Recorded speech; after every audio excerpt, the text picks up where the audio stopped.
Dr. Alan Wright peered at his computer screen, squinting at the strange readings from the Deep Space Telescope array.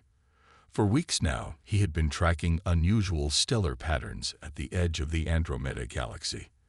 The energy signatures didn't match any known natural phenomenon. "Karen, take a look at this," he called to his colleague. Dr. Karen Mitchell leaned over his shoulder, her coffee cup paused halfway to her lips.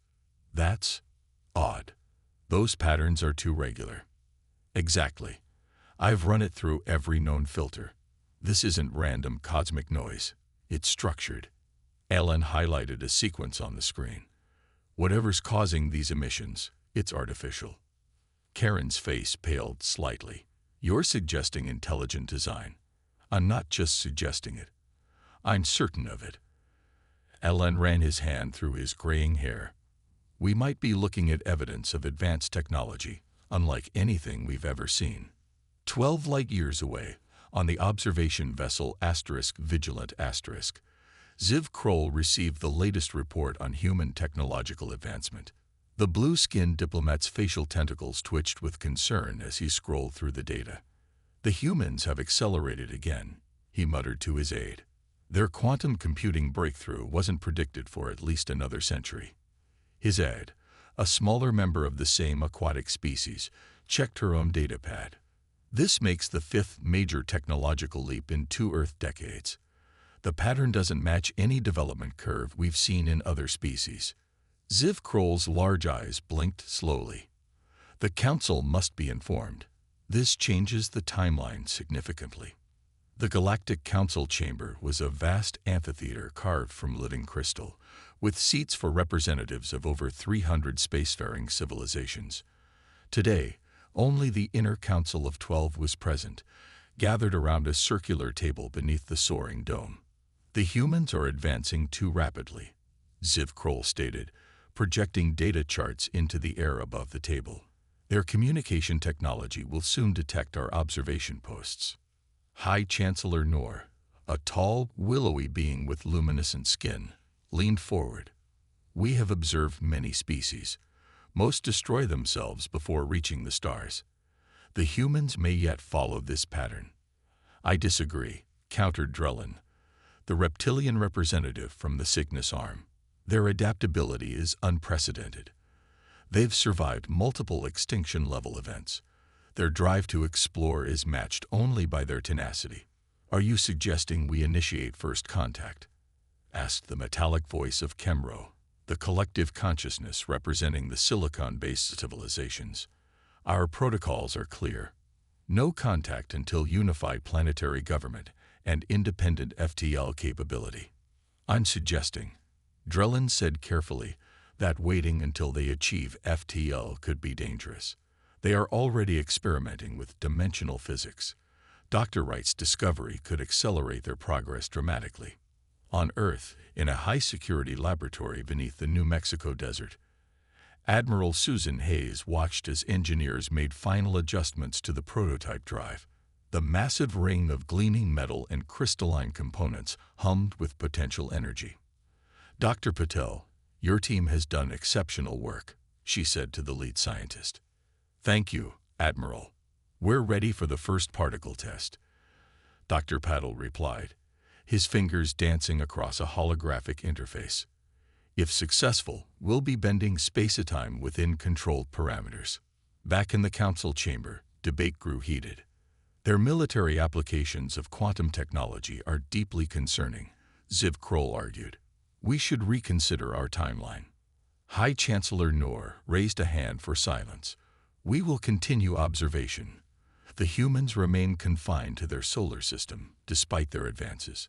A decision you may come to regret," warned Drellin. "By the time they achieve FTL capability, it may be too late for gentle guidance. They will have developed on their own terms, without our wisdom." "The vote stands," announced Noor. "We maintain the observation protocol." As the council adjourned, Drellin approached Ziv Kroll privately. "History will remember this as our great mistake," he whispered. "The humans won't follow the path we expect. They never have." The Galactic Council chamber emptied as members filed out, their decision final. Drellin watched them leave with a sense of dread settling in his stomach. The Council's vote to maintain non-interference had passed by a narrow margin, but a decision was a decision. "You seem troubled," observed Thaneri, the Council's chief scientist. Her translucent skin glowed faintly in the dimming lights of the chamber. "The humans worry me," Drellin admitted. "Have you reviewed their latest technological jumps?" Thaneri nodded. "Their rate of innovation defies our models. Most species take centuries to progress through similar phases. The humans accomplish it in decades. And still the Council chooses to wait." Drellin's scaled tail twitched with frustration. "Rules are rules," Thaneri replied, though her tone suggested she shared his concerns. "No contact until they achieve independent faster-than-light travel." On Earth, in the control center of the International Space Authority, Admiral Susan Hayes stood watching the main display with her arms crossed. The countdown timer reached 0, and a cheer erupted around her. "Test successful," called out the flight director. "The Pathfinder has maintained stable FTL field integrity for 15 seconds. Hayes allowed herself a small smile. 20 years of work had led to this moment. Humans had just crossed the threshold that separated planetary species from starfaring ones. "Get me a secure line to the President," she ordered. "Tell him Phase 1 is complete." In his university office, Professor Peter Martinez put the finishing touches on his paper. Practical applications of 7-dimensional physics in propulsion systems would change everything. He knew his theories would be controversial, but the math was sound, and the preliminary experiments had proven his core concepts. He glanced at the small device on his desk, a prototype that could detect ripples in space-time. It had been blinking more frequently lately, picking up strange signals that didn't match any known space phenomena. Peter had kept this observation out of his paper. Some discoveries were too important to share before understanding them fully. On the observation vessel orbiting Jupiter's moon Europa, Ziv Kroll received the urgent transmission. "The humans have done it," his aide reported. "Successful FTL test. Small scale, but the principles are sound." Ziv Kroll closed his eyes briefly. "And decades ahead of our predictions. What's the status of our observation posts?"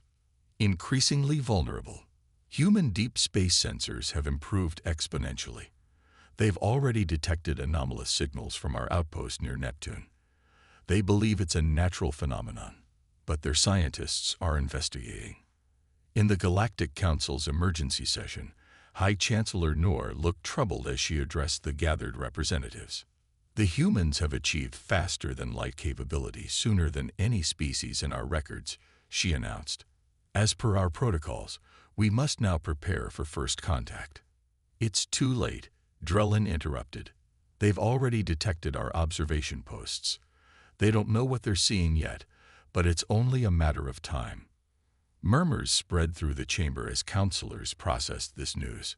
"Perhaps," suggested Kemro, "we should approach them now, before they draw their own conclusions about our presence." "The correct time for that was a century ago," Drellin replied sharply. "Now they will question why we've been watching them all this time." Back on Earth, Admiral Hayes reviewed the strange data patterns collected from near Neptune. "What do you make of this, Dr. Wright?" she asked. Alan Wright studied the readings carefully. "These are definitely artificial. The energy signature doesn't match anything in our databases, and the pattern repeats too perfectly to be natural." "Are you saying what I think you're saying?" Hayes asked quietly. "I'm saying we're not alone, Admiral. And whoever they are, they've been watching us for some time." The implications hung heavy in the air between them. Humanity had spent centuries wondering if intelligent life existed elsewhere in the universe. Now they had their answer, along with an unsettling realization. They had been under observation, like specimens in a cosmic laboratory. "Get me every piece of data on these signals," Hayes ordered. "And not a word of this leaves this room until we know exactly what we're dealing with." The morning sun glinted off the sleek hull of the Horizon Asterisk, Earth's first true deep space vessel. Captain Eric Miller walked the length of the observation deck, taking in the view of the massive ship that would soon carry him and his crew farther than humans had ever traveled. "Beautiful, isn't she?" asked Chief Engineer Frank Lopez, joining him at the window. "That she is," Miller replied. "Hard to believe we're launching tomorrow." "Proxima Centauri, here we come," Lopez said with a grin. "First human settlement beyond our solar system." Miller nodded, though his thoughts were elsewhere. The classified briefing he'd received last week about the mysterious signals had changed everything. Humanity wasn't venturing into the unknown. They were stepping into someone else's territory. Across the galaxy, an emergency session of the Galactic Council had been called. The vast chamber buzzed with urgent conversations as representatives from hundreds of worlds took their seats. "Order," called High Chancellor Noor, her voice cutting through the noise. "We face an unprecedented situation. The humans have not only achieved FTL capability, but they have also detected and begun to decode our observation communications." Ziv Kroll stepped forward. "My analysis team confirms that Earth scientists have isolated our transmission patterns. They are currently working to decode the content." "This changes everything," said Counselor Mira, a luminous being composed primarily of energy. "We must approach them immediately, before they learn too much on their own terms. It may already be too late." Drellin replied grimly. "They have launched their first colony ship. Destination: Proxima Centauri." Gasps echoed through the chamber. A species still under observation was not supposed to establish extrasolar colonies without guidance. Back on Earth, Dr. Alan Wright worked through the night, piecing together fragments of the alien transmissions. The breakthrough came at 3:47 a.m. when his decryption algorithm finally began producing coherent results. "My God," he whispered, staring at his screen.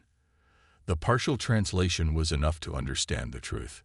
The signals weren't coming from another civilization trying to contact Earth. They were coming from observation posts, monitoring stations that had been watching humanity for centuries. Within hours, the information reached the highest levels of government. Emergency meetings were called in capitals around the world. "How long?" demanded President Garcia, looking around the table at his Security Council. "Based on the transmission dates we've decoded, at least 300 years, answered Admiral Hayes. "Possibly much longer." The revelation spread across Earth like wildfire. News outlets ran constant coverage. Social media exploded with theories, fears, and anger. The knowledge that advanced alien civilizations existed was shocking enough. The realization that they had been secretly watching humanity for centuries was devastating. On the Horizon Asterisk, now 2 weeks into its journey, Captain Miller received the decoded transmissions. "They call themselves the Galactic Council," he told his senior officers. "Some kind of interstellar governing body. They've been observing Earth species since before the Roman Empire." "Why didn't they ever contact us?" asked his science officer, Dr. Grace Powell. "According to what we've decoded, they have strict protocols about when to approach developing species. They wait until a civilization achieves certain technological milestones." "Like FTL travel," Lopez said, understanding dawning on his face. "Exactly. And they were planning to approach us soon, on their terms." In the council chamber, the decision was finally made. A delegation would be sent to Earth immediately to establish formal first contact. The traditional protocols would be accelerated in light of the circumstances. "We should have approached them years ago," Drellin said to Ziv Kroll as they left the chamber. "Now they will meet us with suspicion instead of wonder." "If they meet us at all," Ziv Kroll replied. "The latest reports indicate they're accelerating their space program dramatically.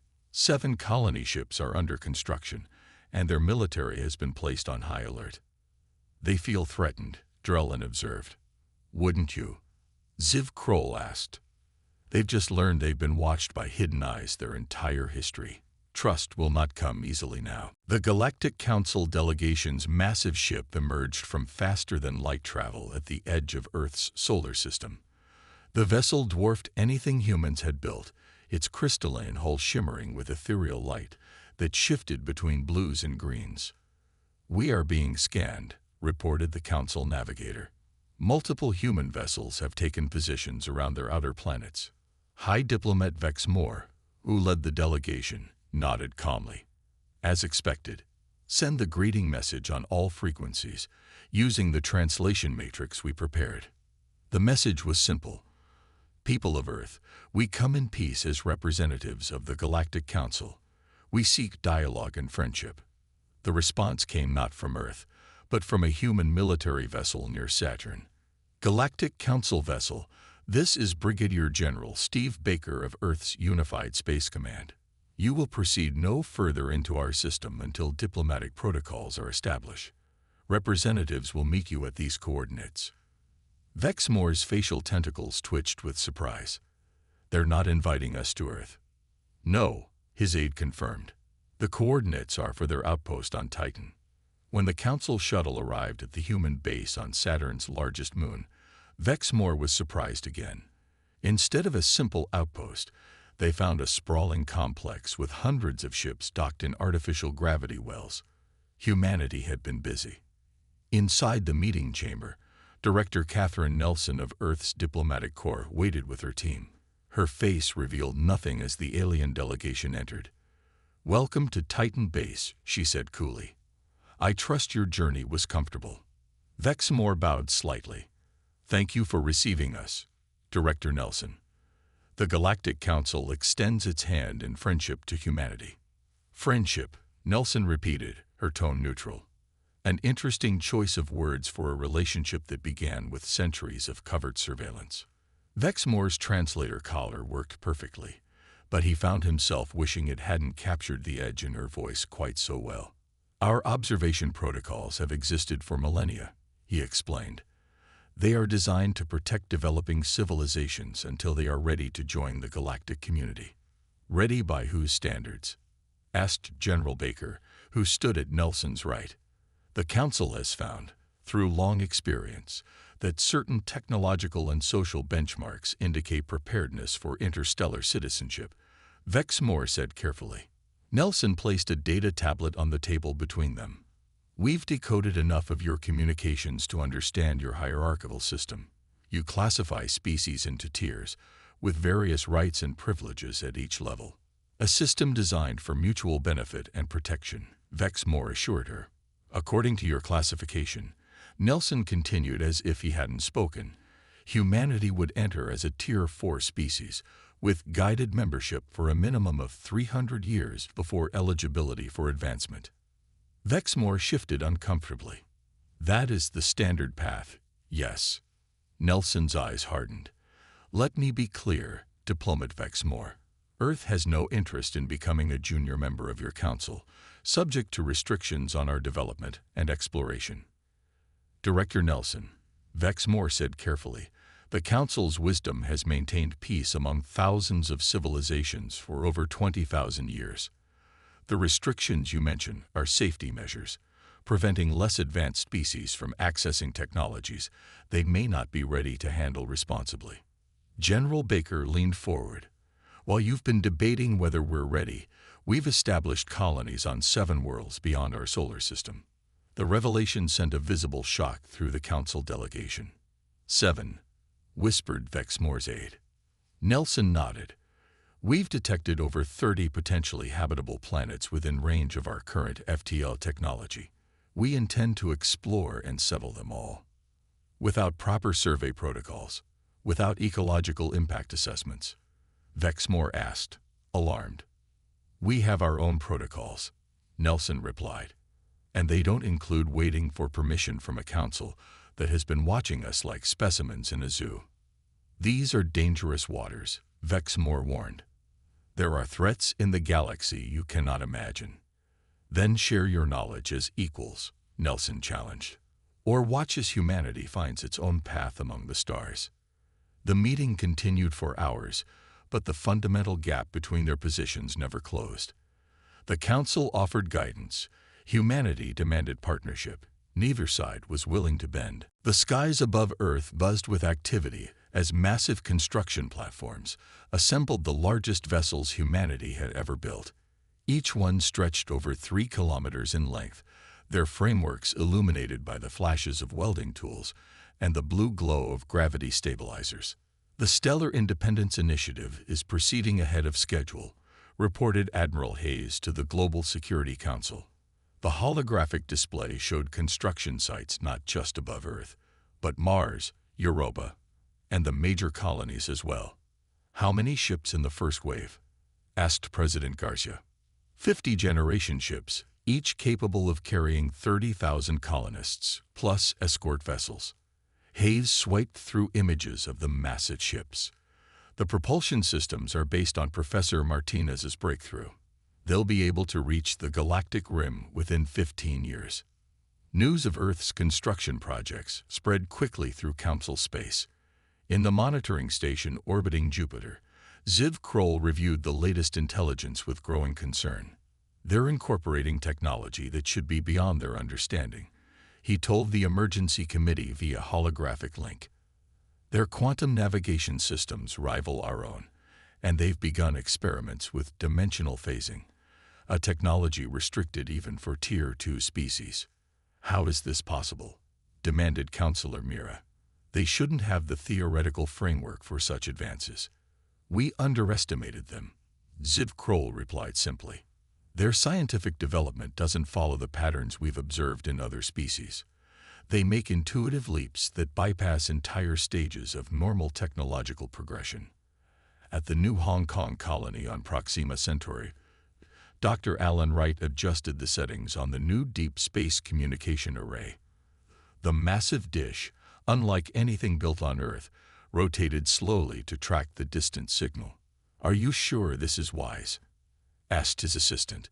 "The Council might consider this provocative. They lost the right to dictate our actions when they chose to watch us from the shadows for centuries," Wright replied, not looking up from his work. "Besides, we need to understand the full picture of galactic politics if we're going to chart our own course." The array hummed to life, capturing and decoding transmissions from deep in Council space. Wright's eyes widened as he read the translated data. "It's worse than we thought," he whispered. "The Council doesn't just restrict technology. They actively suppress species that develop too quickly or in unapproved directions." Back on Earth, crowds gathered to watch as the first wave of generation ships prepared for departure. The massive vessels rose slowly from their construction cradles, their engines glowing with barely contained energy. Ambassador Paul Johnson sat across from Diplomat Vex Moore in what would likely be their final meeting. The Council representative looked tired, his usual composure showing cracks. "Please reconsider," Vex Moore urged. "The Council has voted to offer humanity special consideration, accelerated advancement through the tier system in recognition of your unique capabilities." Johnson shook his head. "Too little, too late.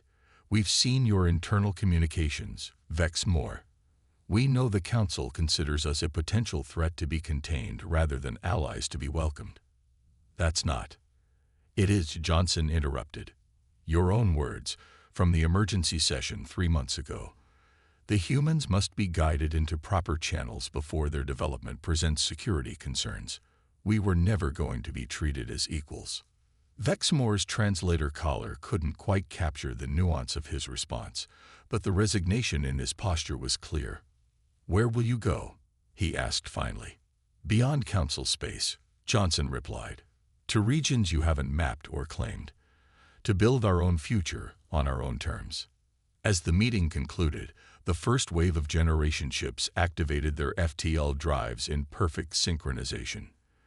The night sky above Earth lit up with 50 brilliant flashes as they departed, heading toward the outer rim of the galaxy. In homes and gathering places across Earth and its colonies, people watched the live streams with mixed emotions. Fear of the unknown mingled with pride and determination. Humanity was leaving the cradle not with the blessing of the galactic elders, but in defiance of their restrictions. "May the stars guide you home," whispered President Garcia as the ships disappeared from sensor range, carrying the first wave of humanity's greatest exodus into the unknown reaches of space. The Grand Council chamber fell silent as Council Arbiter Gauzel took the central podium. Her species was known for their imposing presence, standing nearly 3 meters tall with iridescent scales that shifted color with her emotions. Today, they glowed a somber blue. "Esteemed colleagues," she began, her voice resonating through the vast hall, "I come before you with a proposal that breaks with thousands of years of tradition. In light of the human situation, I suggest we create a new classification, an independent ally status that would grant humanity autonomy while maintaining open relations." Murmurs spread through the chamber as council members discussed this unprecedented suggestion. "The humans have made their position clear," Gazelle continued. "They will not accept guided membership, yet they possess technologies and resources valuable to the council. Rather than lose them entirely, we should adapt." Adapt. The word came from Elder Kemro, whose metallic voice carried a note of disbelief. "The council does not adapt to the whims of junior species. Our system has maintained galactic stability for 20,000 years, and that system faces its greatest challenge." Gazelle replied firmly. "The humans continue to expand beyond our reach. Their exodus has inspired other member species to question our tiered structure." On the colony world New Terra, Governor Joe Bailey watched as the last council diplomatic vessel prepared to depart. The planet had once hosted a small council observation post. Now it housed 50,000 human colonists, with more arriving every month. "Are they really leaving for good?" asked his deputy, Sam Wilson. "Looks that way," Bailey replied. "With the communication network shut down nearly complete, they have no reason to stay." The systematic disconnection of human settlements from council communication networks had begun 3 months earlier. One by one, colonies and outposts had gone dark to council observers, implementing new communication systems that operated on principles the council couldn't monitor. In low orbit above Earth, Admiral Hayes oversaw the final preparations for the second wave of generation ships. These vessels were even larger than the first, designed for journeys to the most distant regions mapped by automated probes. "Status report," she commanded from the bridge of her flagship. "All 25 ships report ready for departure." "Admiral," her executive officer reported. "Colonist boarding is complete. Engineering reports FTL drives charged and stable." Hayes nodded, satisfaction evident in her expression. "Send the coded message to all remaining Earth operations. Phase 2 active. Sunset Protocol begins at 600 tomorrow." The Sunset Protocol represented the final stage of humanity's strategic withdrawal from Council-monitored space. When complete, no human settlement would remain within reach of Council observation. In a last-ditch effort to salvage the situation, diplomat Vex Moore arranged an emergency meeting with Earth Ambassador Paul Johnson at the neutral outpost orbiting Europa. "This doesn't have to be the end of relations," Vex Moore urged as they sat in the sparse meeting room. "Arbiter Gozell has proposed a new classification for humanity, one that would recognize your independence while maintaining dialogue." Johnson's face remained impassive. The Council had centuries to consider how to approach us as equals. Instead, they chose to watch and judge from afar. Now we choose our own path. "Where will this path lead?" Vex Moore asked. "There are dangers in unexplored space that you cannot imagine." "Perhaps," Johnson conceded, "but we'd rather face those dangers as free people than live within the constraints of your tier system." The meeting ended without resolution. As Johnson's shuttle departed, Vex Moore received a priority message from Council Command. The last human outpost in Council space, a research station near Barnard's Star, had been evacuated overnight. All that remained was an automated message, broadcasting on all frequencies. "We go our own way now." Back in the Council chamber, the debate raged on. "We should dispatch peacekeeping forces to contain human expansion," argued the military representative from Sirius. "To what end?" countered Drellin. "They have already moved beyond our practical reach. Any attempt at force would only confirm their worst fears about us." As the Council remained deadlocked, the second wave of human generation ships activated their FTL drives. In a spectacular display visible from Earth, 25 massive vessels disappeared into the darkness, carrying hundreds of thousands toward the unknown regions where the Council's influence had never reached. On the observation deck of her flagship, Admiral Hayes watched the blue-green sphere of Earth grow smaller on the view screen. "Do you think we'll ever come back?" asked her executive officer quietly. 300 years had passed since humanity's exodus from Council space. The Grand Council chamber, rebuilt twice in that time, now hosted representatives from over 500 species. Today's session was special, a historical reflection on what many scholars now called the divergence. Council historian Jextal, a young member of Ziv Kroll's species, stood at the center podium. Behind him, holographic displays showed ancient images of Earth and the first human colony ships. 3 centuries ago, he began, the Council faced an unprecedented challenge. A species under observation rejected Council guidance and chose independent development. That species was humanity. The younger Council members leaned forward with interest. The human story had become something of a legend among newly admitted species. "The question before us today," Jextal continued, "is what lessons we might learn from this chapter in our history." In the audience, a representative from a recently admitted aquatic species raised a fin-like appendage. "Is it true," she asked, "that humans developed technologies the Council had forbidden even to Tier 1 species?" Jextal nodded. "According to our limited information, yes. Human development took unexpected paths once they moved beyond Council observation." Another representative spoke up. "Why did the Council not simply stop them from leaving? Surely our combined fleets could have contained one young species." Elder Councillor Drellin, now one of the oldest members of the Council, rose slowly from his seat. Though his scales had faded with age, his voice remained strong. "We debated that very question for years," he said, "but by the time we reached consensus, it was already too late. The humans had dispersed too widely. And more importantly, any attempt at force would have validated their fears about Council control." The Grand Chamber fell silent as a side door opened, admitting an unexpected visitor. Tall, clothed in a simple gray uniform with no insignia, the human woman walked confidently to the center of the room. "Greetings, honored Council," she said. "I am Dr. Linda Rivera, historian of the Human Cooperative." Murmurs of surprise filled the chamber. Direct contact with humans had been rare for centuries, limited to occasional diplomatic exchanges at the borders of their territory. "Historian Rivera," said High Chancellor Moog, recovering quickly, "we welcome you to the Council. Your presence honors us." "I come with a message and an invitation," Rivera replied. "For 300 years, our peoples have developed separately. Perhaps it is time to reassess that division." The chamber erupted in excited conversation. Moog called for order before addressing Rivera again. "You suggest renewed relations. The Council would welcome this opportunity." Rivera smiled slightly. "The Human Cooperative has sent similar envoys to all major galactic powers. We believe the time for isolation has passed." Throughout the chamber, older Council members exchanged meaningful glances. The implication was clear. Humanity had grown powerful enough to approach the Council as a true equal. "What have your people built in the outer regions?" asked the curious representative from Centauri. "Communities," Rivera replied simply. 53 settled worlds and hundreds of outposts.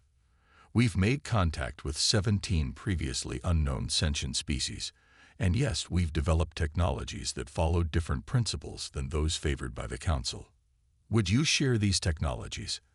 asked Kemro's successor eagerly.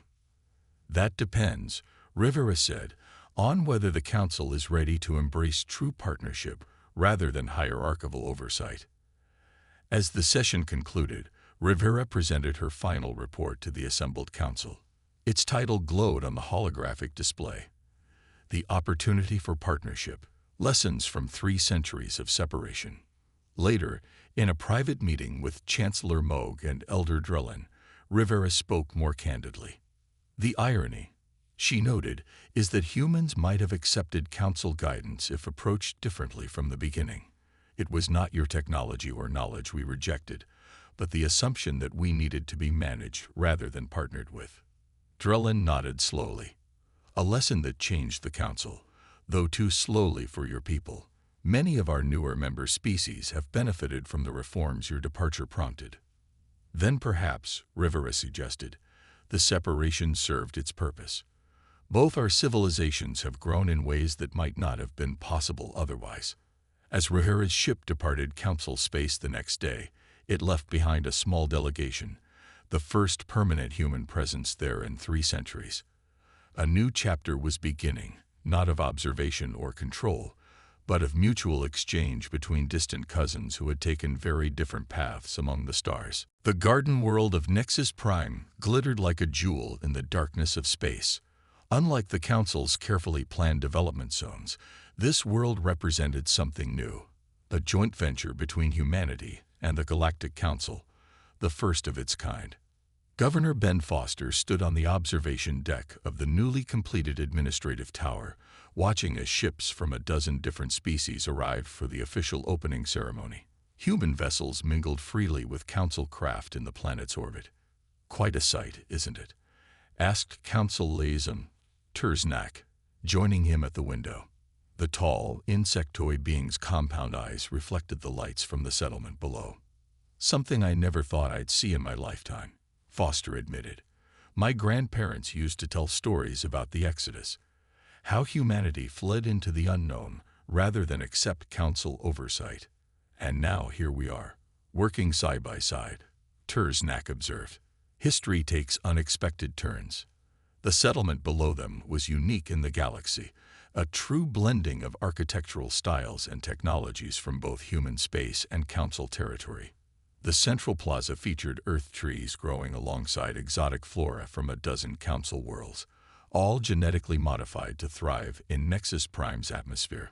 In orbit above the planet, the research station Unity represented an even more significant collaboration. Scientists from Humanities Cooperative worked alongside Council researchers, sharing discoveries that had been developed in isolation for centuries.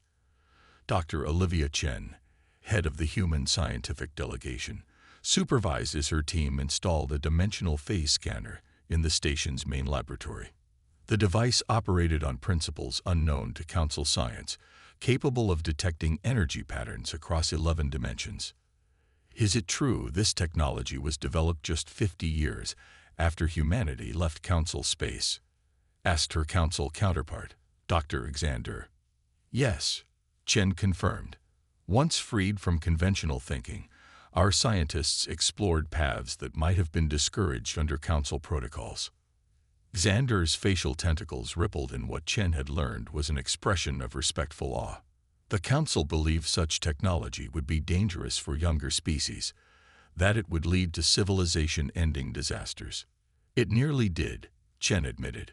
The early prototypes were highly unstable. We lost 3 research outposts before perfecting the containment field.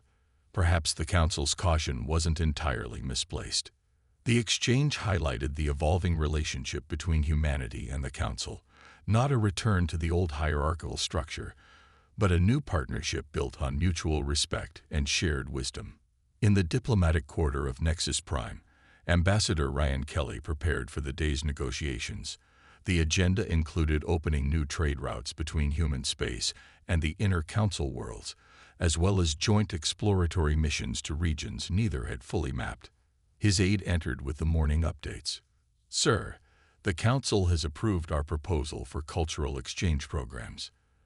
They've agreed to send scholars to study at our universities, and they've invited our artists and philosophers to tour Council worlds.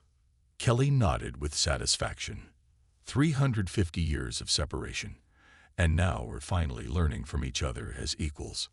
As the sun set over Nexus Prime, the official ceremony began in the central plaza. Representatives from both human and Council worlds gathered to witness the historic moment. The crowd fell silent as Dr. Linda Rivera stepped onto the stage alongside High Chancellor Moog. Today marks not an ending or a beginning, Rivera told the assembled crowd, but a continuation. The paths that diverged centuries ago now converge again, each enriched by the journey taken. Chancellor Moog raised his luminescent hands. Let Nexus Prime stand as a symbol of what can be achieved when wisdom and independence find balance, when guidance is offered freely and accepted willingly. As night fell, the stars appeared overhead. The same stars that had witnessed humanity's departure generations ago. But now they shone on something unprecedented. Two civilizations that had grown apart coming together again, not as mentor and student, but as equals with different gifts to share. In the centuries to come, historians would mark this moment as the true end of the divergence.